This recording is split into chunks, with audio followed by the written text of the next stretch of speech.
ನಮಸ್ಕಾರ. ನನ್ನ ಹೆಸರು ಜ್ಯೋತಿ ಸಿ. ಕನ್ನಡ ಭಾಷಾ ಶಿಕ್ಷಕಿ, ಶ್ರೀ ಸಿದ್ದರಾಮೇಶ್ವರ ಪ್ರೌಢಶಾಲೆ, ಚಿಕ್ಕಜಾಜೂರು, ಹೊಳಲ್ಕೆರೆ ತಾಲೂಕು, ಚಿತ್ರದುರ್ಗ ಜಿಲ್ಲೆ. ಪ್ರೀತಿಯ ವಿದ್ಯಾರ್ಥಿಗಳೇ, 2000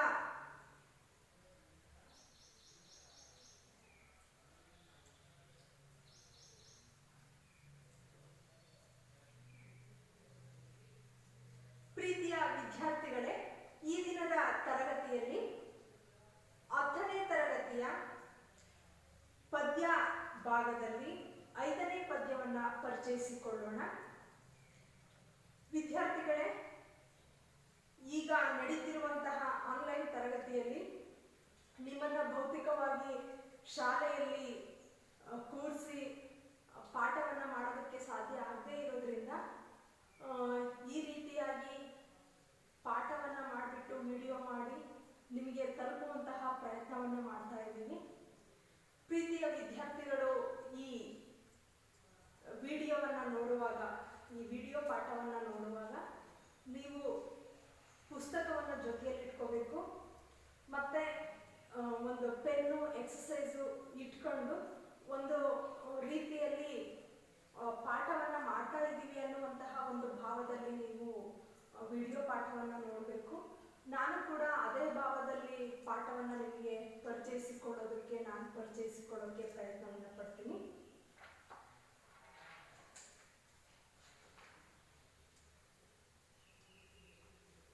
ಪದ್ಯಪಾಠ 5, ಹಸುರು, ಕುವೆಂಪು. ಕೃತಿಕಾರರ ಪರಿಚಯ. ಕುವೆಂಪು ಕಾವ್ಯನಾಮದಿಂದ ಪ್ರಸಿದ್ಧರಾದ ಕುಪ್ಪಳ್ಳಿ ವೆಂಕಟಪ್ಪ ಪುಟ್ಟಪ್ಪ ಅವರು ಮಲೆನಾಡ ಮಡಿಲಾದ ಶಿವಮೊಗ್ಗ ಜಿಲ್ಲೆಯ ತೀರ್ಥಹಳ್ಳಿ ಸಮೀಪದ ಕುಪ್ಪಳ್ಳಿಯವರು. ಜನನ 1904 ಡಿಸೆಂಬರ್ 29. ಮಹಾರಾಜ ಕಾಲೇಜಿನ ಅಧ್ಯಾಪಕರಾಗಿ, ಪ್ರಿನ್ಸಿಪಾಲರಾಗಿ, ಮೈಸೂರು ವಿಶ್ವವಿದ್ಯಾನಿಲಯದ ಕುಲಪತಿಗಳಾಗಿ ನಿವೃತ್ತರಾದರು. ಆಧುನಿಕ ಕನ್ನಡ ಸಾಹಿತ್ಯದ ಕವಿಗಳಲ್ಲಿ ಅಗ್ರಗಣ್ಯರಾದ ಕುವೆಂಪು ಅವರು ಕನ್ನಡ ಸಾಹಿತ್ಯದ ಎಲ್ಲಾ ಪ್ರಕಾರಗಳಲ್ಲಿಯೂ ಕೃತಿ ರಚಿಸಿದ್ದಾರೆ. ಕೊಳಲು, ಪಾಂಚಜನ್ಯ, ಪ್ರೇಮ ಕಾಶ್ಮೀರ, ಪಕ್ಷಿಕಾಶಿ ಕವನ ಸಂಕಲನಗಳು, ನನ್ನ ದೇವರು ಮತ್ತು ಇತರ ಕಥೆಗಳು, ಸನ್ಯಾಸಿ ಮತ್ತು ಇತರ ಕಥೆಗಳು ಕಥಾ ಸಂಕಲನಗಳು, ಕಾನೂರು ಹೆಗ್ಗಡತಿ, ಮಲೆಗಳಲ್ಲಿ ಮದುಮಗಳು ಕಾದಂಬರಿಗಳು, ತಪೋನಂದನ, ರಸೋವೈಸಹ ವಿಮರ್ಶಾ ಸಂಕಲನಗಳು, ಅಮಲನ ಕಥೆ, ಮೋಡಣ್ಣನ ತಮ್ಮ, ಬೊಮ್ಮನಹಳ್ಳಿಯ ಕಿಂದರಿ ಜೋಗಿ ಮಕ್ಕಳ ಪುಸ್ತಕಗಳು, ಜಲಗಾರ, ಯಮನ ಸೋಲು, ಬೆರಳಿಗೆ ಕೊರಳ್ ನಾಟಕಗಳು, ನೆನಪಿನ ದೋಣಿಯಲ್ಲಿ ಆತ್ಮಕಥನ ಇವಲ್ಲದೆ ಮುಂತಾದ ಸುಮಾರು 20 ಕೃತಿಗಳನ್ನು ರಚಿಸಿ ಕನ್ನಡ ಸಾಹಿತ್ಯ ಸಂಪತ್ತನ್ನು ಸಮೃದ್ಧಗೊಳಿಸಿದ್ದಾರೆ. ಶ್ರೀರಾಮಾಯಣ ದರ್ಶನಂ ಮಹಾಕಾವ್ಯಕ್ಕೆ ಕೇಂದ್ರ ಸಾಹಿತ್ಯ ಅಕಾಡೆಮಿ ಪ್ರಶಸ್ತಿ ಮತ್ತು 1968ರಲ್ಲಿ ಭಾರತೀಯ ಜ್ಞಾನಪೀಠ ಪ್ರಶಸ್ತಿ ದೊರಕಿದೆ. ಧಾರವಾಡದಲ್ಲಿ ನಡೆದ 1957ರ 39ನೆಯ ಸಾಹಿತ್ಯ ಸಮ್ಮೇಳನದ ಅಧ್ಯಕ್ಷತೆ ವಹಿಸಿದ್ದರು. ಇವರಿಗೆ 1964ರಲ್ಲಿ ರಾಷ್ಟ್ರಕವಿ, 1988ರಲ್ಲಿ ಪಂಪ ಪ್ರಶಸ್ತಿ, 1991ರಲ್ಲಿ ಪದ್ಮವಿಭೂಷಣ ಪ್ರಶಸ್ತಿ ದೊರಕಿದೆ. ಅಲ್ಲದೆ ಮೈಸೂರು, ಕರ್ನಾಟಕ, ಬೆಂಗಳೂರು, ಗುಲ್ಬರ್ಗ ವಿಶ್ವವಿದ್ಯಾನಿಲಯಗಳಿಂದ ಗೌರವ ಡಾಕ್ಟರೇಟ್ ಸಂದಿದೆ. 1992ರಲ್ಲಿ ಕರ್ನಾಟಕ ರತ್ನ ಪ್ರಶಸ್ತಿ ಲಭಿಸಿದೆ. ಪ್ರಸ್ತುತ ಪದ್ಯಭಾಗವನ್ನು ಕುವೆಂಪುರವರ ಪಕ್ಷಿಕಾಶಿ ಕವನ ಸಂಕಲನದಿಂದ ಆಯ್ದುಕೊಳ್ಳಲಾಗಿದೆ. ಪ್ರೀತಿಯ ವಿದ್ಯಾರ್ಥಿಗಳೇ, ಕುವೆಂಪು ಅವರು ನಮ್ಮ ಕನ್ನಡ ನಾಡಿನಲ್ಲಿ, ವಿಶ್ವದಲ್ಲಿ, ಭಾರತದಲ್ಲಿ ಅತ್ಯಂತ ಪ್ರಖ್ಯಾತ ಕವಿ. ಕನ್ನಡದ ಪಾಲಿಗಂತೂ ಕುವೆಂಪುರವರು ಒಂದು ಮೇರು ಪರ್ವತ. ಕುವೆಂಪುರವರು ಹಾಕಿಕೊಟ್ಟಿರುವಂತಹ ಸಾಹಿತ್ಯದ ದಾರಿ ಕನ್ನಡ ಸಾಹಿತ್ಯದಲ್ಲಿಯೇ ಒಂದು ಮಹೋನ್ನತವಾದಂತಹ ದಾರಿ. ಕುವೆಂಪುರವರು ನಿಮಗೆಲ್ಲರಿಗೂ ಗೊತ್ತಿರುವಂತೆ ಕುವೆಂಪು ಅವರು ಅತ್ಯಂತ ತುಂಬು ಜೀವನವನ್ನ ನಡೆಸಿದಂತಹ, ಅತ್ಯಂತ ಅನುಭವಿ ಒಂದು ಭೋಗ ಜೀವನದಲ್ಲಿಯೇ ಒಂದು ಯೋಗಿ ಜೀವನವನ್ನ ನಡೆಸಿದಂತಹ ಮಹಾನುಭಾವಿ ಕವಿ, ರಾಷ್ಟ್ರಕವಿ ಕುವೆಂಪು ಅವರು. ರಸಋಷಿ ಕವಿ, ರಸಋಷಿ ಅಂತಂದು ನಾವು ಕರಿತೀವಿ. ಅಂದ್ರೆ ಕವಿಗಳಲ್ಲಿಯೇ, ಸಾಮಾನ್ಯ ಜನರಲ್ಲಿಯೇ ಋಷಿ ಅನ್ನಿಸ್ಕೊಂಡಂತಹ ಕವಿ, ರಾಷ್ಟ್ರಕವಿ ಕುವೆಂಪು ಅವರು. ಹ್ಮ್. ಕುವೆಂಪುರವರು ನೀವು ಇದು ಹೆಸರು ಕೇಳ್ತಿದ್ದಂಕನೆ, ಕುವೆಂಪು ಅವರ ಹೆಸರು ಕೇಳ್ತಿದ್ದಂಕನೆ ನಿಮಗೆಲ್ಲರಿಗೂ ಕುವೆಂಪು ಅವರ ಪರಿಚಯ, ಮುಖ ಪರಿಚಯ ಇದೆ ಮತ್ತು ಸಾಹಿತ್ಯದ ಪರಿಚಯವೂ ಬಹುತೇಕ ಇದೆ. ಹಲವಾರು ಸಂದರ್ಭಗಳಲ್ಲಿ ಕುವೆಂಪುರವರ ಹೆಸರನ್ನ ನಾವು ಕೇಳ್ಕೊಂಡಿದ್ದೀವಿ. ಕುವೆಂಪು ಅವರನ್ನ ನೋಡುವಂಥದ್ದು, ಕುವೆಂಪು ಅವರ ಸಾಹಿತ್ಯವನ್ನ ಓದುವಂಥದ್ದು, ಅವರ ಪದ್ಯಗಳನ್ನ ಓದುವಂಥದ್ದು ಅತ್ಯಂತ ಸಂತೋಷದ ವಿಷಯ. ಕುವೆಂಪುರವರ ಸಾಹಿತ್ಯದಲ್ಲಿ ಮಲೆನಾಡಿನ ಒಂದು ಹಚ್ಚ ಹಸಿರಿನ ಒಂದು ನೈಸರ್ಗಿಕ ಜೀವನದ ಒಂದು ಪ್ರಕೃತಿ ಜೀವನವನ್ನ ಅವರು ಹೇಗೆ ಇದೆಯೋ ಹಾಗೇ ಕಟ್ಟಿಕೊಟ್ಟಿರುವಂತಹ ಒಂದು ಮಹೋನ್ನತ ಕವಿ ಕುವೆಂಪು ಅವರು. ಕುವೆಂಪುರವರ ಪದ್ಯಗಳು ಅತ್ಯಂತ ಸರಳವಾಗಿಯೂ ಓದಿ ಅರ್ಥೈಸಿಕೊಳ್ಳುವಂಥದ್ದು ಬಹಳಷ್ಟು ಇರುವಂತಹ ನಿಗೂಢವಾಗಿರುವಂತಹ ಸಾಹಿತ್ಯವನ್ನು, ಕವನಗಳನ್ನು ನಾವು ನೋಡಬಹುದು. ಕುವೆಂಪುರವರ ಎಷ್ಟೊಂದು ಕವನಗಳು ಹಾಡುಗಳಾಗಿರುವಂಥದ್ದು, ಎಷ್ಟೊಂದು ಕಾದಂಬರಿಗಳು ಸಿನಿಮಾಗಳಾಗಿರುವಂಥದ್ದು, ಎಷ್ಟೊಂದು ಅಂತಂದ್ರೆ ಅವರ ಇಡೀ ಸಾಹಿತ್ಯದಲ್ಲಿ ಎಷ್ಟೊಂದು ನಾಟಕಗಳು, ಕಾದಂಬರಿಗಳು, ನಿಮಗೆ ಗೊತ್ತಿರುವಂತೆ ಮಲೆಗಳಲ್ಲಿ ಮದುಮಗಳು, ಕಾನೂರು ಹೆಗ್ಗಡತಿ ಸಿನಿಮಾಗಳಾಗಿರುವಂಥದ್ದು, ಅನೇಕ ವೇದಿಕೆಗಳಲ್ಲಿ ನಾಟಕ ರೂಪದಲ್ಲಿ ಪ್ರದರ್ಶನಗೊಂಡಿರುವಂಥದ್ದು ನೀವು ನೋಡಿರಬಹುದು. ಮತ್ತೆ ಈ ಬೆರಳಿಗೆ ಕೊರಳು, ಜಲಗಾರ, ಆಮೇಲೆ ರಕ್ತಾಕ್ಷಿ, ಇವೆಲ್ಲವುಗಳು ಕೂಡ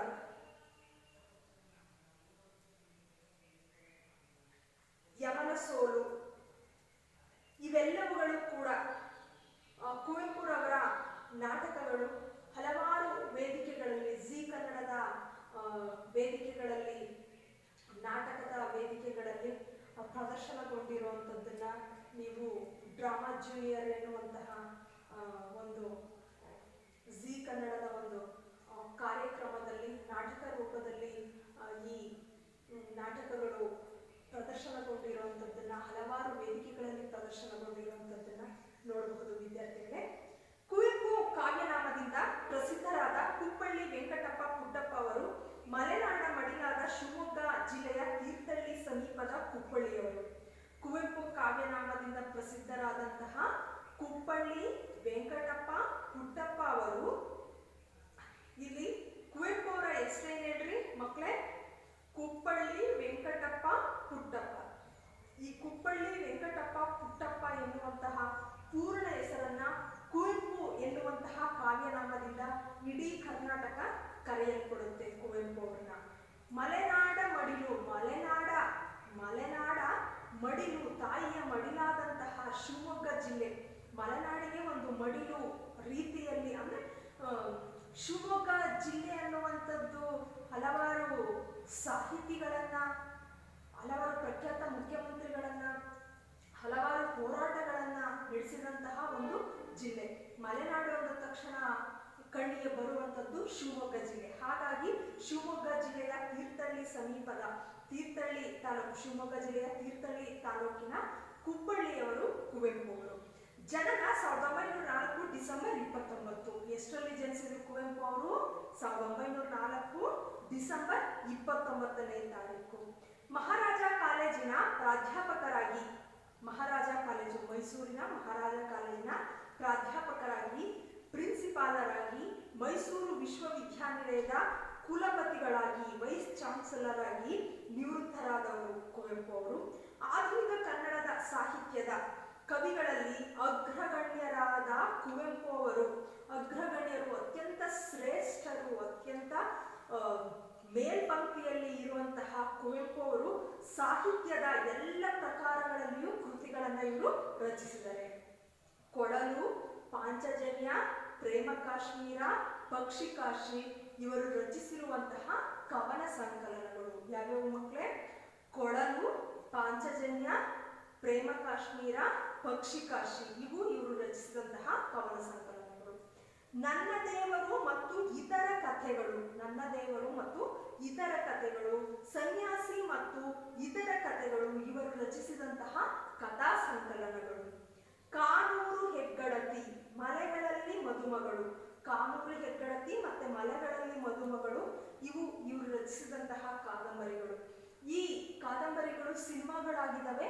ಮತ್ತು ಈ ಸಿನಿಮಾಗಳನ್ನ ನಾನು ಕೂಡ ಬಹಳಷ್ಟು ಸಾರಿ ನೋಡಿದ್ದೀನಿ. ಚಂದನ ಟಿವಿನಲ್ಲಿ ಅಥವಾ ಇತರೆ ಟಿವಿಗಳಲ್ಲಿ ಸಿನಿಮಾಗಳನ್ನು ಹಾಕುವಾಗ ಈ ಸಿನಿಮಾಗಳನ್ನು ಹಾಕ್ತಾರೆ. ಅವನ್ನ ನೋಡಿ ವಿದ್ಯಾರ್ಥಿಗಳೇ, ನಾವು ಪ್ರೌಢಶಾಲಾ ಹಂತದಲ್ಲಿ ವಿದ್ಯಾಭ್ಯಾಸವನ್ನು ಮಾಡುವಾಗ ಈ ಮಲೆಗಳಲ್ಲಿ ಮದುಮಗಳು ಮತ್ತು ಕಾನೂರು ಹೆಗ್ಗಡತಿ ಸಿನಿಮಾಗಳನ್ನು. ಪ್ರೀತಿಯ ವಿದ್ಯಾರ್ಥಿಗಳೇ,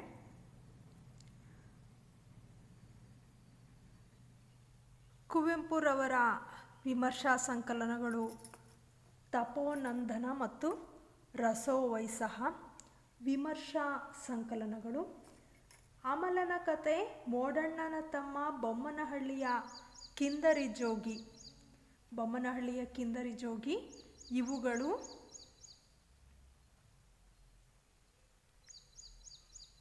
ಮಕ್ಕಳ ಪುಸ್ತಕಗಳು.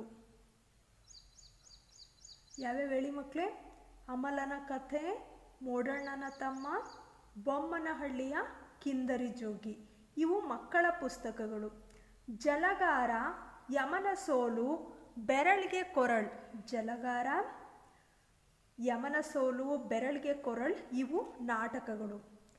ಪ್ರೀತಿಯ ವಿದ್ಯಾರ್ಥಿಗಳೇ, ನೀವು ಜೀ ಕನ್ನಡ ವಾಹಿನಿಯಲ್ಲಿ ಬರುವಂತಹ ಡ್ರಾಮಾ ಜೂನಿಯರ್ಸ್ ಕಾರ್ಯಕ್ರಮವನ್ನು ವೀಕ್ಷಿಸಿರ್ಬೋದು.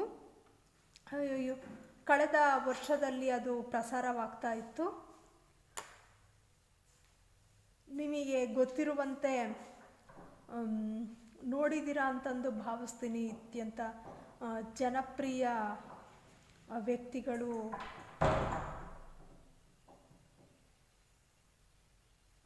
ಅಲ್ಲಿ ಆಯ್ಕೆಗಾರರಾಗಿ, ಜಡ್ಜಸ್ ಆಗಿ ಕಾರ್ಯಕ್ರಮವನ್ನು ನಡೆಸ್ಕೊಡ್ತಾ ಇದ್ದರು.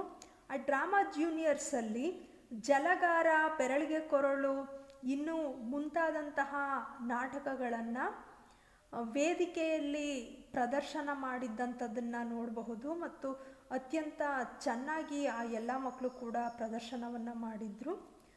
ನೆನಪಿನ ದೋಣಿಯಲ್ಲಿ ಕುವೆಂಪುರವರು ಬರೆದಂತಹ ಆತ್ಮಕಥನ ನೆನಪಿನ ದೋಣಿಯಲ್ಲಿ. ಇವಲ್ಲದೆ ಮುಂತಾದ ಸುಮಾರು 70 ಕೃತಿಗಳನ್ನು ರಚಿಸಿ ಕನ್ನಡ ಸಾಹಿತ್ಯವನ್ನು ರಾಷ್ಟ್ರಕವಿ ಕುವೆಂಪುರವರು ಸಮೃದ್ಧಗೊಳಿಸಿದ್ದಾರೆ. ಶ್ರೀರಾಮಾಯಣ ದರ್ಶನಂ ಮಹಾಕಾವ್ಯಕ್ಕೆ ಕೇಂದ್ರ ಸಾಹಿತ್ಯ ಅಕಾಡೆಮಿ ಪ್ರಶಸ್ತಿ. ಶ್ರೀರಾಮಾಯಣ ದರ್ಶನಂ, ಸರಳ ರಗಳೆಯಲ್ಲಿ ಕುವೆಂಪುರವರು ಬರೆದಂತಹ ಶ್ರೀರಾಮಾಯಣ ದರ್ಶನಂ ಕೃತಿಯನ್ನು ಈ ಹಿಂದಿನ ಎಲ್ಲ ಕವಿಗಳಿಗಿಂತಲೂ ಸರಳವಾಗಿ, ಸರಳ ರಗಳೆಯಲ್ಲಿ ಮತ್ತು ಬಹುತೇಕ ತೆರೆಮರೆಯಲ್ಲಿ ಇದ್ದಂತಹ ಪಾತ್ರಗಳನ್ನೆಲ್ಲ ಅವರ ಸಂದರ್ಭಕ್ಕೆ ತಕ್ಕಂತೆ ಮನುಷ್ಯನಲ್ಲಿ ವ್ಯಕ್ತಗೊಳ್ಳುವಂತಹ ಮನೋಭಾವನೆಗಳನ್ನು ಹೊರಚೆಲ್ಲುವಂತಹ ಮಂಥರೆಯಂತಹ ಪಾತ್ರಗಳನ್ನು, ಊರ್ಮಿಳೆಯಂತಹ ಪಾತ್ರಗಳನ್ನು ಅತ್ಯಂತ ಪ್ರಧಾನವಾಗಿ ಕನ್ನಡ ನಾಡಿನ ಜನರಿಗೆ ತೋರಿಸಿಕೊಟ್ಟಂತಹ ಕೃತಿ ಶ್ರೀರಾಮಾಯಣ ದರ್ಶನಂ. ಈ ಮಹಾಕಾವ್ಯಕ್ಕೆ ಕೇಂದ್ರ ಸಾಹಿತ್ಯ ಅಕಾಡೆಮಿ ಪ್ರಶಸ್ತಿ, ಕನ್ನಡ ಸಾಹಿತ್ಯದಲ್ಲೇ ಮೊಟ್ಟ ಮೊದಲ ಕೇಂದ್ರ ಸಾಹಿತ್ಯ ಅಕಾಡೆಮಿ ಪ್ರಶಸ್ತಿ, ಮತ್ತು 1968ರಲ್ಲಿ ಭಾರತೀಯ ಜ್ಞಾನಪೀಠ ಪ್ರಶಸ್ತಿ ಈ ಕೃತಿಗೆ ಬಂದಿದೆ. ಧಾರವಾಡದಲ್ಲಿ ನಡೆದಂತಹ 1957ರ 39ನೆಯ ಸಾಹಿತ್ಯ ಸಮ್ಮೇಳನದ ಅಧ್ಯಕ್ಷತೆಯನ್ನು ರಾಷ್ಟ್ರಕವಿ ಕುವೆಂಪು ಅವರು ವಹಿಸ್ಕೊಂಡಿರ್ತಾರೆ. ಆ ಗೌರವ ಅವರಿಗೆ ಸಲ್ಲಿರುತ್ತೆ. ಇವರಿಗೆ 1964ರಲ್ಲಿ, ಕುವೆಂಪುರವರಿಗೆ 1964ರಲ್ಲಿ ರಾಷ್ಟ್ರಕವಿ ಪ್ರಶಸ್ತಿ, 1988ರಲ್ಲಿ ಪಂಪ ಪ್ರಶಸ್ತಿ, 1991ರಲ್ಲಿ ಪದ್ಮವಿಭೂಷಣ ಪ್ರಶಸ್ತಿಗಳು ದೊರಕಿದವೆ. ರಾಷ್ಟ್ರಕವಿ ಪ್ರಶಸ್ತಿ, ಪಂಪ ಪ್ರಶಸ್ತಿ, ಪದ್ಮವಿಭೂಷಣ ಪ್ರಶಸ್ತಿಗಳು ರಾಷ್ಟ್ರಕವಿ ಕುವೆಂಪುರವರ ಸಾಹಿತ್ಯಕ್ಕೆ ಗೌರವಿಸಲ್ಪಟ್ಟಿವೆ. ಅಲ್ಲದೆ ಮೈಸೂರು, ಕರ್ನಾಟಕ, ಬೆಂಗಳೂರು ಮತ್ತು ಗುಲ್ಬರ್ಗಾ ಯೂನಿವರ್ಸಿಟಿಗಳ ವಿಶ್ವವಿದ್ಯಾನಿಲಯಗಳಿಂದ ಗೌರವ ಡಾಕ್ಟರೇಟ್ ಪ್ರಶಸ್ತಿ ಇವರಿಗೆ ಲಭಿಸಿದೆ. 1992ರಲ್ಲಿ ಕರ್ನಾಟಕದಲ್ಲಿಯೇ ಅತ್ಯಂತ ಗೌರವಯುತವಾದಂತಹ ನಾಗರಿಕ ಪ್ರಶಸ್ತಿ ಕರ್ನಾಟಕ ರತ್ನ ಪ್ರಶಸ್ತಿ ಕುವೆಂಪುರವರ ವ್ಯಕ್ತಿತ್ವಕ್ಕೆ ಸಂದಿದೆ. ಪ್ರಸ್ತುತ ಪದ್ಯಭಾಗವನ್ನು ಕುವೆಂಪುರವರ ಪಕ್ಷಿಕಾಶಿ ಕವನ ಸಂಕಲನದಿಂದ ನಾವು ಆರಿಸ್ಕೊಂಡಿದ್ದೀವಿ. ಕುವೆಂಪುರವರ ಪಕ್ಷಿಕಾಶಿ ಕವನ ಸಂಕಲನದಿಂದ ನಾವು ಆರಿಸ್ಕೊಂಡಿದ್ದೀವಿ ವಿದ್ಯಾರ್ಥಿಗಳೇ. ಮಕ್ಕಳೇ, ಪ್ರವೇಶ ಭಾಗವನ್ನು ಅಭ್ಯಾಸ ಮಾಡೋಣ.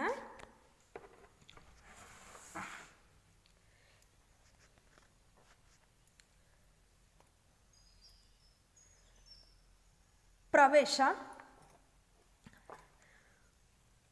ಬಹುತೇಕ ವಿಮರ್ಶಕರು ಕುವೆಂಪುರವರ ಪಕ್ಷಿಕಾಶಿಯನ್ನು ಅವರ ಪ್ರಕೃತಿ ಗೀತೆಗಳ ಪ್ರಾತಿನಿಧಿಕ ಸಂಕಲನವೆಂದೇ ಗುರುತಿಸಿದ್ದಾರೆ. ಕವಿ ಪ್ರಜ್ಞೆಗೆ ಪ್ರಕೃತಿ ಒಲುಮೆಯೇ ಮುಕ್ತಿಯ ಆನಂದ ಸಾಧನೆಯಾಗುತ್ತದೆ. ಕುವೆಂಪು ಅವರ ಈ ಚಿಂತನೆಗೆ ಅನುಗುಣವಾಗಿವೆ ಪಕ್ಷಿಕಾಶಿಯ ಪದ್ಯಗಳು. ಅದರಲ್ಲಿ ಒಂದು ಹಸುರು ಎಂಬ ಈ ಕವಿತೆಯು ಕುವೆಂಪುರವರ ಪ್ರಕೃತಿ ತನ್ಮಯತೆಗೂ ಕವಿ ಮತ್ತು ಪ್ರಕೃತಿ ಒಂದಾಗುವ ಅವರ ಕಾವ್ಯದ ಅದ್ವೈತ ಸ್ಥಿತಿಗೂ ಸಮರ್ಥ ನಿದರ್ಶನವಾಗಿದೆ. ಪ್ರೀತಿಯ ವಿದ್ಯಾರ್ಥಿಗಳೇ, ವಿಮರ್ಶಕರು ಒಂದು ಸಾಹಿತ್ಯ ಬರೆದು ಅದು ಬಿಡುಗಡೆಯಾದ ನಂತರ ಓದುಗರಲ್ಲಿ ಹಲವಾರು ಸಾಹಿತಿಗಳು ಆ ಪುಸ್ತಕದ ಕುರಿತಾಗಿ ವಿಮರ್ಶಿಸುವಂಥದ್ದು, ಅದರಲ್ಲಿರುವಂತಹ ಅಂಶಗಳನ್ನು ಎತ್ತಿ ಹಿಡಿಯುವಂಥದ್ದು ಮತ್ತು ಅದರಲ್ಲಿರುವಂತಹ ಅಂಶಗಳನ್ನು ತಿರಸ್ಕರಿಸುವಂತಹ ವಿಮರ್ಶಕರು ಕುವೆಂಪುರವರ ಪಕ್ಷಿಕಾಶಿ ಕವನ ಸಂಕಲನವನ್ನು ಅವರ ಪ್ರಕೃತಿ ಗೀತೆಗಳ ಪ್ರಾತಿನಿಧಿಕ ಸಂಕಲನ ಎಂದೇ ಗುರುತಿಸಿದ್ದಾರೆ. ಕವಿ ಪ್ರಜ್ಞೆಗೆ, ಕುವೆಂಪುರವರ ಸಾಕ್ಷಿಗೆ, ಕುವೆಂಪುರವರ ಕವಿ ಪ್ರಜ್ಞೆಗೆ ಪ್ರಕೃತಿ ಒಲುಮೆಯೇ ಮುಕ್ತಿಯ ಆನಂದ ಸಾಧನೆಯಾಗುತ್ತದೆ. ಪ್ರಕೃತಿ ಒಲುಮೆ, ಪ್ರಕೃತಿಯ ಮೇಲಿನ ಪ್ರೀತಿಯೇ ಮುಕ್ತಿಯ ಆನಂದ ಸಾಧನೆಯಾಗುತ್ತದೆ. ಇಲ್ಲಿ ಮುಕ್ತಿಯನ್ನು ಪಡೆಯುವುದಕ್ಕೆ ನಮ್ಮ ಹಲವಾರು ಹಿರಿಯರು, ಮಾರ್ಗದರ್ಶಕರು ಕನ್ನಡ ನಾಡವನ್ನು, ಭಾರತ ದೇಶವನ್ನು ಮುನ್ನಡೆಸಿದಂತಹ ಒಂದು ದಾರಿಯನ್ನು, ನಮಗೆ ಬದುಕಿನ ಒಂದು ನೈತಿಕತೆಯ ದಾರಿಯನ್ನು ಹಾಕಿಕೊಟ್ಟಂತಹ ಹಲವಾರು ಮಹನೀಯರು ಮನುಷ್ಯ ಮುಕ್ತಿಯನ್ನು ಪಡೆಯುವುದಕ್ಕೆ ಭಕ್ತಿ ಮಾರ್ಗವನ್ನು, ಕ್ರಿಯಾ ಮಾರ್ಗವನ್ನು ಅಂದರೆ ಕಾಯಕ ಮಾರ್ಗವನ್ನು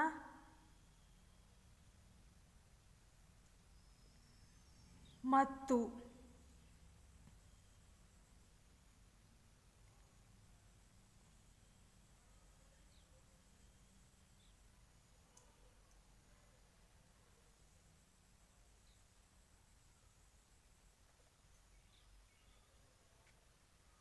ಹಾಕಿಕೊಟ್ಟಿದ್ದಾರೆ.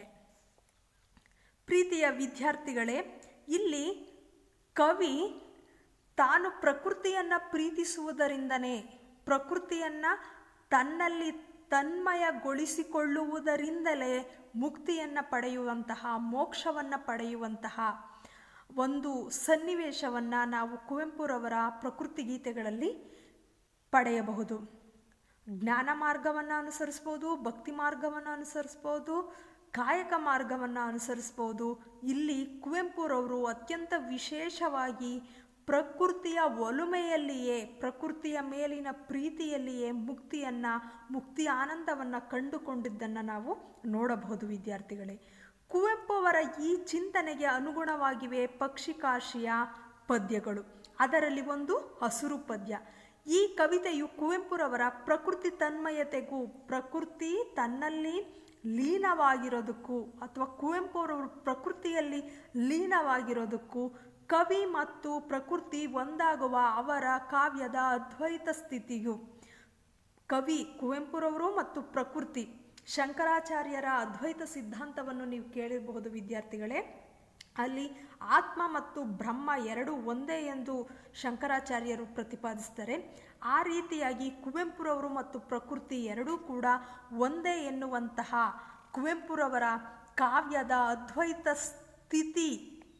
ಅದ್ವೈತ ಸ್ಥಿತಿ ಅಂದರೆ ಇಲ್ಲಿ ಕವಿ ಮತ್ತು ಪ್ರಕೃತಿ ಒಂದೇ ಎನ್ನುವಂತಹ ಅದ್ವೈತ ಸ್ಥಿತಿಯನ್ನು ನಾವು ಹಸುರು ಪದ್ಯದಲ್ಲಿ ಕಾಣಬಹುದು ಮಕ್ಕಳೇ.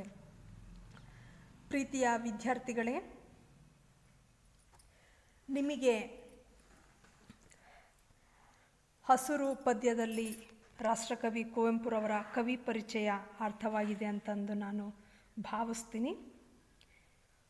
ಕುವೆಂಪುರವರ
ಆಗಸ, ಮುಗಿಲು, ಗದ್ದೆ, ಬಯಲು, ಸಂಜೆ, ಹೂಗಂಪು, ಹಕ್ಕಿಯ ದನಿ ಕಡಲಿನವರೆಗೂ ವ್ಯಾಪಿಸುವ ಮಟ್ಟಿಗೆ ಕವಿ ಹಸುರಿನಲ್ಲಿ ತಲ್ಲೀನವಾಗಿರುವುದನ್ನು ಈ ಕವನದ ಮುಖಾಂತರ ಗುರುತಿಸಬಹುದಾಗಿದೆ.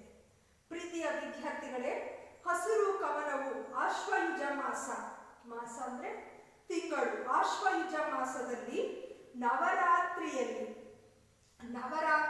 ನವರಾತ್ರಿ ಅಂತಂದ್ರೆ ಹೊಸ ರಾತ್ರಿಯಲ್ಲಿ, ನವರಾತ್ರಿಯಲ್ಲಿ ಪ್ರಕೃತಿಯಲ್ಲಿ, ಇಲ್ಲಿ ನವರಾತ್ರಿ ಸಂದರ್ಭವನ್ನ ನೀವು ಆಶ್ವಯುಜ ಮಾಸದಲ್ಲಿ ನವರಾತ್ರಿಯ ಸಂದರ್ಭದಲ್ಲಿ ನೀವು ನವರಾತ್ರಿ ಹಬ್ಬವನ್ನ ಮಾಡುವಂತಹ ಸಂದರ್ಭ. ಅದಕ್ಕಿಂತ ಹಿಂದಿನ ತಿಂಗಳಲ್ಲಿ ಬರುವಂಥದ್ದು ಪ್ರಕೃತಿಯಲ್ಲಿ ಹಿಂದಿನ ತಿಂಗಳನ್ನು, ಅದಕ್ಕೆ ಆ ನವರಾತ್ರಿ ಹಬ್ಬ ದಸರಾ ಹಬ್ಬವನ್ನ ಮಾಡ್ತಿರೋ ವಿದ್ಯಾರ್ಥಿಗಳೇ, ಅದಕ್ಕಿಂತ ಹಿಂದಿನ ದಿನಗಳಲ್ಲಿ ಬರುವಂತಹ ಪ್ರಕೃತಿಯಲ್ಲಿ ಹೆಪ್ಪುಗಟ್ಟಿದ ಹಚ್ಚ ಹಸಿರನ್ನ ಕಂಡು ಕವಿ ಕುವೆಂಪುರವರು ಪ್ರೇರಿತವಾಗಿ ಬರೆದಂತಹ ಕವನ ಇದಾಗಿದೆ. ಯಾವ ಕವನ? ಕುವೆಂಪುರವರು ಬರೆದಂತಹ ಹಸುರು ಕವನ. ಇದು ಕುವೆಂಪು ಅವರ ಸ್ಥಳವಾದ, ಇವರ ಜನ್ಮ ಸ್ಥಳವಾದ ಮಲೆನಾಡಿನ ಕುಪ್ಪಳ್ಳಿಯ ಕವಿಶೈಲದಲ್ಲಿ, ಮಲೆನಾಡಿನ ಕುಪ್ಪಳ್ಳಿ, ಕುವೆಂಪುರವರ ಜನ್ಮಸ್ಥಳವಾದ ಕುಪ್ಪಳ್ಳಿಯ ಕವಿಶೈಲದಲ್ಲಿ ಅವರಿಗುಂಟಾದ ಸೌಂದರ್ಯಾನುಭವ. ಕವಿಶೈಲದಲ್ಲಿ ಕುವೆಂಪುರವರು ಪ್ರತಿನಿತ್ಯ ಸಂಜೆಯ ಸಂದರ್ಭದಲ್ಲಿ ಕುಳಿತುಕೊಳ್ಳುವಂತಹ ಒಂದು ಬೆಟ್ಟದ ತುದಿಯಲ್ಲಿ, ಕವಿ ಶೈಲದಲ್ಲಿ, ಶೈಲ ಅಂತಂದ್ರೆ ಬೆಟ್ಟ, ಗುಡ್ಡ, ಕವಿ ಶೈಲದಲ್ಲಿ ಕವಿ ಕುತ್ಕೊಳ್ಳುವಂತಹ, ಅಂದ್ರೆ ಕುವೆಂಪುರವರು ಪ್ರತಿದಿನ ಹೋಗಿ ಕುಳಿತುಕೊಳ್ಳುವಂತಹ ಆ ಸ್ಥಳಕ್ಕೆ ಕವಿಶೈಲ ಅಂತಂದು ಈಗ ಕರಿತಾ ಇದ್ದೀವಿ. ಆ ಕವಿಶೈಲದಲ್ಲಿ ಅವರಿಗುಂಟಾದಂತಹ ಸೌಂದರ್ಯದ ಅನುಭವ, ಪ್ರಕೃತಿಯಿಂದ ಅವರಿಗುಂಟಾದಂತಹ ಸೌಂದರ್ಯಾನುಭವವನ್ನ ಈ ಕವನದಲ್ಲಿ ನಾವು ಕಾಣಬಹುದಾಗಿದೆ. ಪ್ರಕೃತಿ ಅಲ್ಲಿಯ ಹಸುರುಗಳೊಂದಿಗೆ ಕುವೆಂಪು ಹೊಂದಿದ್ದ ಸಮೀಪ ಸಂಬಂಧವನ್ನು ತೋರಿಸುತ್ತದೆ. ಪ್ರಕೃತಿ ಮತ್ತು ಅಲ್ಲಿಯ ಹಸುರುಗಳೊಂದಿಗೆ ಕುವೆಂಪುರವರ ಸುತ್ತ ಇದ್ದಂತಹ ಹಚ್ಚ ಹಸಿರಿನ ಜೊತೆಯಲ್ಲಿ ಕುವೆಂಪುರವರು ಹೊಂದಿದ್ದಂತಹ ಅತ್ಯಂತ ಹತ್ತಿರದ ಸಂಬಂಧವನ್ನ ಈ ಕವನ ನಮಗೆ ತೋರಿಸುತ್ತೆ. ಸಸ್ಯ ಸಮೃದ್ಧಿಯ ಹಸಿರೇ ಆಗಸ. ಸಸ್ಯ ಸಮೃದ್ಧಿಯ ಅಂದ್ರೆ ಇಡೀ ಭೂಮಂಡಲದಲ್ಲಿ ಹಚ್ಚ ಹಸಿರೇ ಪ್ರಧಾನವಾಗಿರುವಂಥದ್ದು, ಹಸಿರೇ ಆಗಸ. ಆಕಾಶವೂ ಕೂಡ ಕುವೆಂಪು ಅವರಿಗೆ ಹಸಿರಾಗಿ ಕಾಣಿಸ್ತಾ ಇದೆ. ಮುಗಿಲು, ಮೋಡಗಳು ಕೂಡ ಹಸಿರಾಗಿ ಕಾಣಿಸ್ತಾ ಇದೆ. ಗದ್ದೆ, ಏನು ಭತ್ತ ಬೆಳೆಯುವಂತಹ ಗದ್ದೆಗಳಿದಾವೋ ಅವೆಲ್ಲವೂ ಹಚ್ಚ ಹಸಿರಾಗಿ ಕಾಣಿಸ್ತಾ ಇದೆ.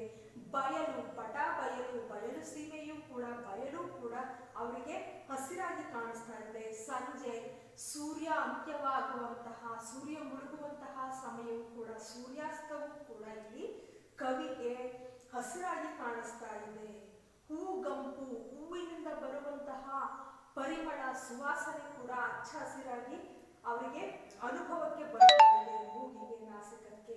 ಹಕ್ಕಿಯ ಧ್ವನಿಯೂ ಕೂಡ, ಧ್ವನಿ ತತ್ಸಮತದ್ಭವಗಳು, ಹಕ್ಕಿಯ ಧ್ವನಿಯೂ ಕೂಡ ಕವಿಗೆ ಹೆಂಗೆ ಕಾಣಿಸ್ತಾ ಇದೆ, ಹೆಂಗೆ ಕೇಳಿಸ್ತಾ ಇದೆ, ಹಸಿರಾಗಿ ಕೇಳಿಸ್ತಾ ಇದೆ. ಕಡಲಿನವರೆಗೂ ವ್ಯಾಪಿಸುವ ಅಂದ್ರೆ ಸಮುದ್ರದಾದ್ಯಂತ, ಸಮುದ್ರದ ಎಲ್ಲ ವಿಸ್ತಾರ, ಸಮುದ್ರ ಎಲ್ಲವರೆಗೆ ಕಾಣಿಸುತ್ತೋ ಅಲ್ಲೇವರೆಗೂ ಕುವೆಂಪು ಅವರಿಗೆ ಹಚ್ಚ ಹಸಿರಾಗಿಯೇ ಕಡಲು, ಸಮುದ್ರವೂ ಕಾಣಿಸ್ತಾ ಇದೆ.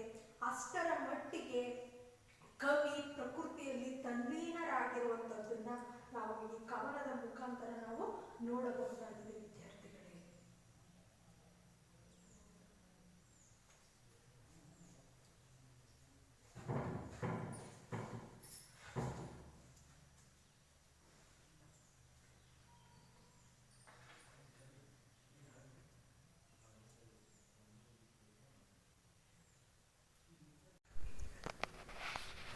ವಿದ್ಯಾರ್ಥಿಗಳೇ, ಈ ದಿನದ ತರಗತಿಯ ಗೃಹಪಾಠವನ್ನು ನೀವು ಬರೆದು ನನ್ನ ವೈಯಕ್ತಿಕವಾದಂತಹ ವಾಟ್ಸಪ್ ನಂಬರಿಗೆ ನೀವು ಬರೆದಂತಹ ಹಾಳೆಯ ಫೋಟೋವನ್ನು ತೆಗೆದು ಕಳಿಸಿ ಮಕ್ಕಳೇ. ಗೃಹಪಾಠ 1, ಪ್ರಶ್ನೆ ಸಂಖ್ಯೆ 1. ರಾಷ್ಟ್ರಕವಿ ಕುವೆಂಪುರವರ ಕವಿ ಪರಿಚಯವನ್ನು ವಾಕ್ಯ ರೂಪದಲ್ಲಿ ಬರೆಯಿರಿ. ರಾಷ್ಟ್ರಕವಿ ಕುವೆಂಪುರವರ ಕವಿ ಪರಿಚಯವನ್ನು ವಾಕ್ಯ ರೂಪದಲ್ಲಿ ಬರೆಯಿರಿ.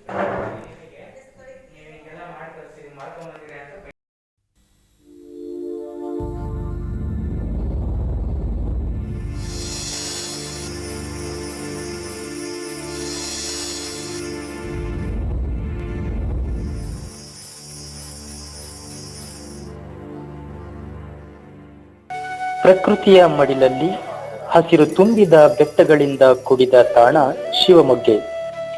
ತನ್ನೊಡಲಲ್ಲಿ ಪಚ್ಚೆ ಪೈರುಗಳನ್ನು ಹಾಕಿಕೊಂಡು ಅಲ್ಲಲ್ಲಿ ಮನೆಗಳನ್ನು ಹೊಂದಿದ ಮಲೆನಾಡು ಪ್ರದೇಶ.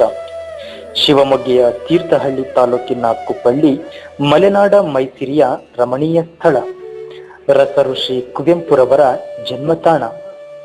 ವೆಂಕಟಪ್ಪ ಗೌಡ ಮತ್ತು ಸೀತಮ್ಮ ದಂಪತಿಗಳಿಗೆ ಮೊದಲ ಮಗನಾಗಿ ಜನಿಸಿದ ಕುವೆಂಪುರವರ ಪೂರ್ಣನಾಮ ಕುಪ್ಪಳ್ಳಿ ವೆಂಕಟಪ್ಪ ಪುಟ್ಟಪ್ಪ. 1904 ಡಿಸೆಂಬರ್ 29ರಂದು ಕವಿ ಕೋಗಿಲೆ ಪುಟ್ಟಪ್ಪ ಉದಯಿಸಿದ ರವಿಯಂತೆ ಧರೆಯಲ್ಲಿ ಜನಿಸಿ ಬಂದರು. ಮಣ್ಣಿನ ಗೆಳೆತನದೊಂದಿಗೆ ಮನೆಯವರೆಲ್ಲರೂ ವ್ಯವಸಾಯದಲ್ಲಿ ತೊಡಗುವ ವೃತ್ತಿಯವರಾದರೆ ಪುಟ್ಟಪ್ಪ ಬಾಲ್ಯವನ್ನು ಕಳೆದದ್ದು ಕುಪ್ಪಳ್ಳಿಯ ನಿಸರ್ಗದ ಗೆಳೆತನದಲ್ಲಿ. ಈ ವನಸಿರಿಯ ಒಡನಾಟವೇ ಪ್ರೇರಣೆಯಾಗಿ ಮುಂದೆ ಅವರು ಪ್ರಕೃತಿ ಕವಿಯಾದರು. ಯಾವುದೇ ಸರ್ಕಾರಿ ಶಾಲೆಗಳಿಲ್ಲದ ಅಂದಿನ ಕಾಲಘಟ್ಟದಲ್ಲಿ ಪುಟ್ಟಪ್ಪ ಪ್ರಾಥಮಿಕ ಶಿಕ್ಷಣ ಮುಗಿಸಿದ್ದು ಕೂಲಿ ಮಠದ ಇದೇ ಶಾಲೆಯಲ್ಲಿ. ಕುಪ್ಪಳ್ಳಿಯಿಂದ 9 ಕಿಲೋಮೀಟರ್ ದೂರದ ತೀರ್ಥಹಳ್ಳಿಯ ವರ್ನಾಕ್ಯುಲರ್ ಶಾಲೆಯಲ್ಲಿ ತಮ್ಮ ಹಿರಿಯ ಪ್ರಾಥಮಿಕ ವ್ಯಾಸಂಗವನ್ನು ಮಾಡಿದರು. ಇಲ್ಲಿಯ ತುಂಗಭದ್ರಾ ನದಿಯ ಬಯಲು ಪ್ರದೇಶ ಹಾಗೂ ಪ್ರಕೃತಿಯ ಸೊಬಗಿನಿಂದ ಪುಟ್ಟಪ್ಪ ಆಕರ್ಷಿತರಾಗಿದ್ದರು. ಯೌವನಕ್ಕೆ ಕಾಲುಡಚಿದ್ದ ಪುಟ್ಟಪ್ಪ 1916ರ ತಮ್ಮ 12ನೇ ವಯಸ್ಸಿನಲ್ಲಿ ತಂದೆಯನ್ನು, ತದನಂತರ 8 ವರ್ಷಗಳ ತರುವಾಯ ತಾಯಿಯನ್ನು ಕಳೆದುಕೊಂಡರು. ತೀರ್ಥಹಳ್ಳಿಯ ಶಾಲೆಯಲ್ಲಿ ಸಂಸ್ಕೃತ ಶ್ಲೋಕಗಳು ಕಠಿಣವೆನಿಸಿದಾಗ ಪುಟ್ಟಪ್ಪ ಕನ್ನಡಕ್ಕೆ ಹಿಂತಿರುಗಿ ಬಂದರು. ನಂತರದ ಇವರ ಮಾಧ್ಯಮಿಕ ಶಿಕ್ಷಣದ ಪರೀಕ್ಷಾ ಕೇಂದ್ರ ಸುಮಾರು 45 ಕಿಲೋಮೀಟರ್ ದೂರದ ಶಿವಮೊಗ್ಗವಾಗಿತ್ತು. ಉನ್ನತ ವ್ಯಂಗ್ಯಕ್ಕಾಗಿ ಸಾಂಸ್ಕೃತಿಕ ನಗರಿ ಮೈಸೂರಿಗೆ ಬಂದ ಕುವೆಂಪು ಕೇಂದ್ರ ಗ್ರಂಥಾಲಯವನ್ನು ಪ್ರವೇಶಿಸಿದರು. ಹಾಗೆಯೇ ಸ್ವಾಮಿ ವಿವೇಕಾನಂದರು, ರವೀಂದ್ರನಾಥ ಟ್ಯಾಗೋರರು ಹಾಗೂ ಆಂಗ್ಲ ಕವಿಗಳ, ಸಾಹಿತಿಗಳ ಬರಹಗಳಿಂದ ಪ್ರಭಾವಿತರಾದರು. ಅಂದಿನ ಕಾಲಘಟ್ಟದಲ್ಲಿ ರಾಷ್ಟ್ರವ್ಯಾಪಿ ನಡೆದಿದ್ದ ಸ್ವಾತಂತ್ರ್ಯ ಹೋರಾಟಗಾರರಿಂದ ಸ್ಫೂರ್ತಿಗೊಂಡ ಇವರು ಅಲ್ಲಿಂದ ಖಾದಿ ಬಟ್ಟೆಯನ್ನು ತೊಡಲು ಆರಂಭಿಸಿದರು. ತಮ್ಮ ಕಾಲೇಜು ಜೀವನದಲ್ಲಿ ಹಲವಾರು ಆಂಗ್ಲ ಕವಿತೆಗಳ ರಚನೆ ಕುವೆಂಪುರವರಿಂದ ಸಾಧ್ಯವಾಯಿತು ಹಾಗೂ ಕಾಲೇಜಿನ ವಾರ್ಷಿಕೋತ್ಸವದ ಸಂದರ್ಭದಲ್ಲಿ ಒಂದು ಆಂಗ್ಲ ಕವಿತೆಯನ್ನು ಕೂಡ ಹಾಡಿದರು. ಇದರಿಂದ ಆಕರ್ಷಿತರಾದ ಅವರ ಗುರುಗಳಾದ ಡಾಕ್ಟರ್ MH ಕೃಷ್ಣ ಅಯ್ಯಂಗಾರ್ ರವರು ಕುವೆಂಪುರವರಿಗೆ ಆಂಗ್ಲ ಕವಿ ಜೇಮ್ಸ್ H ಕಜಿನ್ ರವರ ಭೇಟಿಗಾಗಿ ಅನುವು ಮಾಡಿಕೊಟ್ಟರು. ಇದರೊಂದಿಗೆ ಕವಿ ಕುವೆಂಪುರವರಿಗೆ ಕನ್ನಡ ಸಾಹಿತ್ಯ ಲೋಕ ಬಾಗಿಲೊಳು ಕೈ ಮುಗಿದು ಒಳಗೆ ಬಾ ಯಾತ್ರಿಕನೇ ಎಂಬಂತೆ ಸ್ವಾಗತ ಕೋರಿತು. ತಮ್ಮ ಹಲವಾರು ಆಂಗ್ಲ ಕವಿತೆಗಳ ಸಂಪತ್ತಿನೊಂದಿಗೆ ಜೇಮ್ಸ್ H ಕಜಿನ್ ರವರನ್ನು ಭೇಟಿ ಮಾಡಿದ್ದ ಕುವೆಂಪುರವರಿಗೆ ಕಜಿನ್ ರವರು ಕೇಳಿದ ಒಂದೇ ಪ್ರಶ್ನೆ, ನೀವು ಯಾವುದಾದರೂ ಕವಿತೆಯನ್ನು ಕನ್ನಡದಲ್ಲಿ ಬರೆದಿದ್ದೀರಾ ಎಂದು ಕೇಳಿದಾಗ ಕುವೆಂಪು, ನನಗೆ ಕನ್ನಡದಲ್ಲಿ ಅಷ್ಟು ಬುನಾದಿ ಇಲ್ಲ ಎಂದು ಹೇಳಿದರು. ಆಗ ಕಜಿನ್ನರು ಪ್ರತಿಯೊಂದು ಭಾಷೆಯು ತನ್ನದೇ ಆದ ಬುನಾದಿಯನ್ನು ಮತ್ತು ಶ್ರೇಷ್ಠತೆಯನ್ನು ಹೊಂದಿರುತ್ತದೆ ಎಂದು ಹೇಳಿದರು.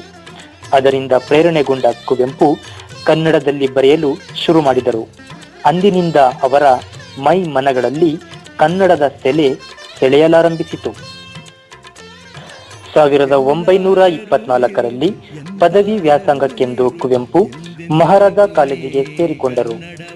ಸ್ವಾಮಿ ಸಿದ್ದೇಶ್ವರಾನಂದ ಇವರಿಂದ ರಾಮಕೃಷ್ಣ ಆಶ್ರಮದಲ್ಲಿ ಇವರಿಗೆ ಆಶ್ರಯ ದೊರೆಯಿತು.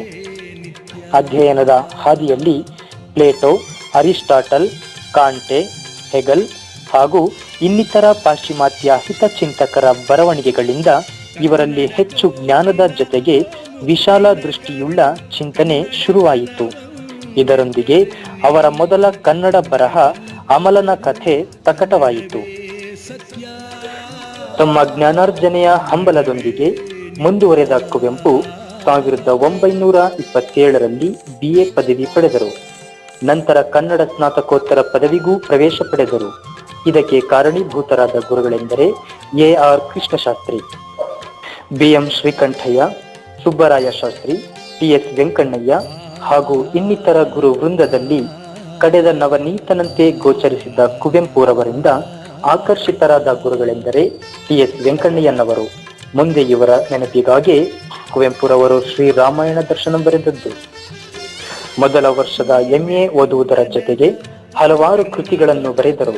ರಕ್ತಾಕ್ಷಿ, ಜಲಗಾರ, ಯಮನ ಸೋಲು, ಮಹಾರಾತ್ರಿ ಮುಂತಾದ ನಾಟಕಗಳನ್ನು ಇವರು ಬರೆದರು. 1928 ಮತ್ತು 1929ರ ಸಮಯ ಕುವೆಂಪುರವರಿಗೆ ಬಹಳ ಪ್ರಮುಖವಾದ ಘಟ್ಟವಾಗಿತ್ತು. ಅದಕ್ಕೆ ಕಾರಣ ಅವರನ್ನು ಸೆಳೆದ ಆಧ್ಯಾತ್ಮ ಸಾಹಿತ್ಯ. ನಂತರ ಸಣ್ಣ ಕಥೆಗಳು, ನಾಟಕಗಳು, ಪದ್ಯಗಳನ್ನು ರಚಿಸಿದರು.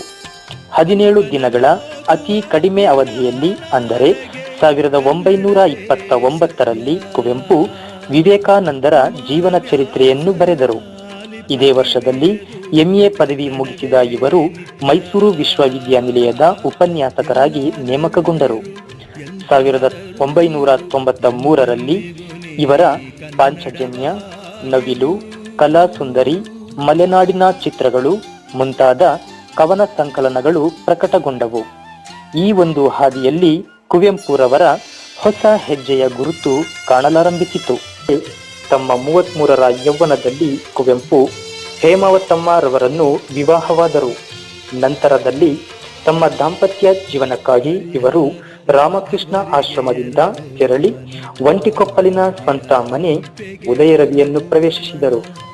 ದಾಂಪತ್ಯ ಜೀವನದ ಕುರುಹಾಗಿ ಇವರು 4 ಜನ ಮಕ್ಕಳನ್ನು ಹಡೆದರು. ಸಾಹಿತ್ಯ ಲೋಕದ ಮತ್ತೊಂದು ತಾರೆ ಪೂರ್ಣಚಂದ್ರ ತೇಜಸ್ವಿ ಇವರ ಪುತ್ರರಲ್ಲೊಬ್ಬರು. ತಮ್ಮ ಉಪನ್ಯಾಸದ ಹಾದಿಯ ಬೆಳವಣಿಗೆಯಲ್ಲಿ ಕುವೆಂಪು 1939ರಲ್ಲಿ ಬೆಂಗಳೂರಿನ ಸೆಂಟ್ರಲ್ ಕಾಲೇಜಿಗೆ ಸಹ ಪ್ರಾಧ್ಯಾಪಕರಾಗಿ ನೇಮಕಗೊಂಡು 6 ವರ್ಷಗಳ ಕಾಲ ಸೇವೆ ಸಲ್ಲಿಸಿದರು. ತಮ್ಮ ಸೇವೆಯಿಂದ ಹಾಗೂ ಸಾಹಿತ್ಯ ಕ್ಷೇತ್ರದಿಂದ ಅಪಾರವಾಗಿ ಗುರುತಿಸಿಕೊಂಡ ಇವರನ್ನು 1946ರಲ್ಲಿ ಪುನಃ ಮೈಸೂರಿನ ಮಹಾರಾಜ ಕಾಲೇಜಿಗೆ ಪ್ರಾಧ್ಯಾಪಕರಾಗಿ ನಿಯುಕ್ತಿ ಮಾಡಲಾಯಿತು ಮತ್ತು ಕನ್ನಡ ವಿಭಾಗದ ಮುಖ್ಯಸ್ಥರೂ ಆದರು. ಇಲ್ಲಿಂದ ಆರಂಭವಾದ ಬಹುತೇಕ ಇವರ ಮೈಸೂರ ಮಡಿಲಿನ ಜೀವನ ಹಲವಾರು ಕವಿತೆಗಳ ರಚನೆಗೆ ಸಾಕ್ಷಿಯಾಯಿತು. ತಮ್ಮ ಹುಟ್ಟೂರಿನ ಮಲೆನಾಡ ಸೌಂದರ್ಯವನ್ನು ಹೋಲುತ್ತಿದ್ದ ಕುಕ್ಕರಹಳ್ಳಿ ಕೆರೆಯ ಪ್ರಕೃತಿ ಸೌಂದರ್ಯ, ಹಕ್ಕಿಗಳ ಇಂಚರ ಇವರ ಕವಿ ಮನಸ್ಸನ್ನು ತಣಿಸುತ್ತಿದ್ದವು. ಇವರನ್ನು ಸಾಹಿತ್ಯ ಕ್ಷೇತ್ರದಲ್ಲಿ ಪರ್ವತ ಎತ್ತರಕ್ಕೆ ಏರಿಸಿದ ಶ್ರೀರಾಮಾಯಣ ದರ್ಶನಂ ಮೊದಲ ಸಂಪುಟ 1949ರಲ್ಲಿ ಹಾಗೂ ಎರಡನೆಯ ಸಂಪುಟ 1951ರಲ್ಲಿ ಪ್ರಕಟವಾಯಿತು. ಈ ಕೃತಿಗಾಗಿ 1955ರಲ್ಲಿ ಕೇಂದ್ರ ಸಾಹಿತ್ಯ ಅಕಾಡೆಮಿ ಪ್ರಶಸ್ತಿ ಬಂದಿದೆ. ಹಂತ ಹಂತವಾಗಿ ವೃತ್ತಿ ಜೀವನದಲ್ಲಿ ಮೇಲ್ಸ್ತರಕ್ಕೆ ಏರಿದ ಕುವೆಂಪು ಅದೇ ವರ್ಷದಲ್ಲಿ ಮಹಾರಾಜ ಕಾಲೇಜಿನ ಪ್ರಾಂಶುಪಾಲರಾದರು. ಇವರ ಸೇವೆಯನ್ನು ಕಂಡ ಸರ್ಕಾರ 1956ರಲ್ಲಿ ಮೈಸೂರು ವಿಶ್ವವಿದ್ಯಾನಿಲಯದ ಉಪಕುಲಪತಿಗಳ ಸ್ಥಾನಕ್ಕೆ ಆಯ್ಕೆ ಮಾಡಿತು. ಜ್ಞಾನ ಜ್ಯೋತಿಯೇ ಜ್ಞಾನ ದೇಗುಲವನ್ನು ಬೆಳಗುವಂತೆ ಕುವೆಂಪು ತಮ್ಮ ಅಧಿಕಾರದ ಅವಧಿಯಲ್ಲಿ ಸ್ನಾತಕೋತ್ತರ ಪದವಿ ಕೇಂದ್ರವನ್ನು ಮಹಾರಾಜ ಕಾಲೇಜು ಕಟ್ಟಡದಿಂದ ಮಾನಸ ಗಂಗೋತ್ರಿಯ ಪರಿಸರದಲ್ಲಿ ಸ್ಥಾಪಿಸಿದರು ಹಾಗೂ ಬೋಧನಾಂಗ, ಸಂಶೋಧನಾಂಗಗಳ ಜೊತೆಗೆ ಪ್ರಸಾರಾಂಗವನ್ನು ಕೂಡ ಪಠ್ಯ ಪುಸ್ತಕಗಳ ಮುದ್ರಣಕ್ಕಾಗಿ ಸ್ಥಾಪಿಸಿದರು. ಅಗಣಿತ ತಾರಾ ಗಣಗಳ ನಡುವೆ ಬೆಳಗುವ ಚಂದ್ರನಂತೆ ಬೆಳಗುತ್ತಾ ಸಾಗಿದ ಕುವೆಂಪುರವರ ವ್ಯಕ್ತಿತ್ವಕ್ಕೆ ಆಚಾರ್ಯ ವಿನೋಬಾ ಭಾವೆಯವರು ಮಾರು ಹೋದರು. 1908ರ ಅವಧಿಯಲ್ಲಿ ಪದ್ಮಭೂಷಣ ಪ್ರಶಸ್ತಿ ಮತ್ತು ತದನಂತರದಲ್ಲೇ ಪದ್ಮವಿಭೂಷಣ ಪ್ರಶಸ್ತಿಯನ್ನು ಪಡೆದ ಕುಪ್ಪಳ್ಳಿ ವೆಂಕಟಪ್ಪ ಪುಟ್ಟಪ್ಪ ಮೈಸೂರಿನ ಉಪಕುಲಪತಿಗಳ ಹುದ್ದೆಯಿಂದ ನಿವೃತ್ತಿ ಹೊಂದಿದರು. ಕೋಗಿಲೆಗಳಿಗೆ ದನಿಯಾದ ಕವಿ ರಸ ಋಷಿ ಕುವೆಂಪುರವರಿಗೆ 1964ರಲ್ಲಿ ಕರ್ನಾಟಕ ಸರ್ಕಾರ ರಾಷ್ಟ್ರಕವಿ ಎಂಬ ಬಿರುದು ನೀಡಿತ್ತು. ಶ್ರೀರಾಮಾಯಣ ದರ್ಶನಂ ಕೃತಿಗಾಗಿ 1968ರಲ್ಲಿ ಜ್ಞಾನಪೀಠ ಪ್ರಶಸ್ತಿ ಲಭಿಸಿತು. ಇದರೊಂದಿಗೆ ಕನ್ನಡದಲ್ಲಿ ಮೊದಲ ಜ್ಞಾನಪೀಠ ಪ್ರಶಸ್ತಿ ಪಡೆದ ಹೆಗ್ಗಳಿಕೆಗೆ ಇವರು ಭಾಜನರಾದರು. ಇದೇ ಕೃತಿಗಾಗಿ 1988ರಲ್ಲಿ ಪಂಪ ಪ್ರಶಸ್ತಿಯೂ ಕೂಡ ಲಭಿಸಿತು. 1992ರಲ್ಲಿ ಇವರಿಗೆ ಕರ್ನಾಟಕ ರತ್ನ ಪ್ರಶಸ್ತಿ ದೊರಕಿದ್ದು ಕೂಡ ಇದೇ ಶ್ರೀರಾಮಾಯಣಂ ದರ್ಶನಂ ಕೃತಿಗಾಗಿ. ಕುಪ್ಪಳ್ಳಿಯ ಕೂಸಾಗಿ ಬೆಳೆದು ಮಲೆನಾಡ ಸವಿಯನ್ನುಂಡ ಕವಿ ಚೇತನದ ಕವಿ ಕುವೆಂಪು ತಮ್ಮ ಕೊನೆಯ ದಿನಗಳಲ್ಲಿ ಯಾವುದೋ ಕೊರತೆಯನ್ನು ಅನುಭವಿಸಿದರು. ಅವರ ಆರೋಗ್ಯವು ಕೂಡ ಕುಗ್ಗಲಾರಂಭಿಸಿತು. ಇದಕ್ಕೆ ಕಾರಣವಿಲ್ಲದಿಲ್ಲ. ಈ ನಡುವೆ ಅವರ ಬಾಳಿನಲ್ಲಿ ಜತೆಯಾಗಿ ಸಾಗಿ ಬಂದ ಮಡದಿಯ ಅಗಲಿಕೆಯ ನೋವು ಅವರನ್ನು ಕಾಡಿತ್ತು. ಭಾರತ ಜನನಿಯ ತನುಜಾತಿಯ ಈ ಪುತ್ರ ಸಾಹಿತ್ಯ ಲೋಕಕ್ಕೆ ಕೈ ಬೀಸಿ ವಿದಾಯ ಹೇಳಿಯೇ ಬಿಟ್ಟರು. ಕವಿಗಳಿಗೆ ಧ್ವನಿಯಾದ, ಸಾಹಿತ್ಯ ಕಾವ್ಯ ಸ್ವರ ಲೋಕದ ಗಣಿಯಾದ ಕುಪ್ಪಳ್ಳಿ ವೆಂಕಟಪ್ಪ ಪುಟ್ಟಪ್ಪ ಮಲೆನಾಡ ಮನೆಯಂಗಳದಲ್ಲಿ ಆಡಿದವರು. ಹಕ್ಕಿಗಳ ಇಂಚರದ ಜೊತೆ ಮಾತನಾಡಿದವರು. ನಿಸರ್ಗದೊಂದಿಗೆ ತಮ್ಮನ್ನು ಹಂಚಿಕೊಂಡ ಕನ್ನಡದ ಈ ಪ್ರಕೃತಿ ಕವಿ ಪ್ರಕೃತಿಯ ಪಂಚಭೂತಗಳಲ್ಲಿ ಲೀನವಾದುದು ಮಾತ್ರ ಸಾಹಿತ್ಯ ಲೋಕಕ್ಕೆ ತುಂಬಲಾರದ ನಷ್ಟವಾಗಿತ್ತು. ಕವಿ ಲೋಕದ ರವಿ ವಿದಾಯ ಹೇಳಿ ಅಸ್ತನಾಗುವಾಗ ಜವರಾಯ ಅಪ್ಪುಗೆಯ ಸ್ವಾಗತ ಕೋರಿಯೇ ಬಿಟ್ಟ.